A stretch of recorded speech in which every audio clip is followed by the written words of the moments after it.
Suami saya batuk lama. Bertahun-tahun kan? Bertahun-tahun. Kalau 7-8 tahun lebih. Dan batuk dia memang kita sentiasa ambil antibiotik lah apa semua.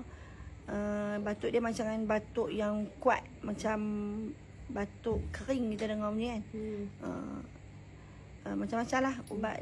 Jadi Allah pertemukan dengan syurga ni. Saya cuba bagi makan lebihan yang saya makan je. Sebab saya makan. Jadi lepas 4 hari dia makan, Alhamdulillah, sehingga hari ni tak ada batuk tak ada batuk. Allah yang izin dengan ikhtiar kita lah kan. Sunnah dia kita kena ikhtiar. Penting kita ikhtiar kan. Jadi Alhamdulillah memang tak batuk. Memang miracle. Hilang tu ikutlah batuk.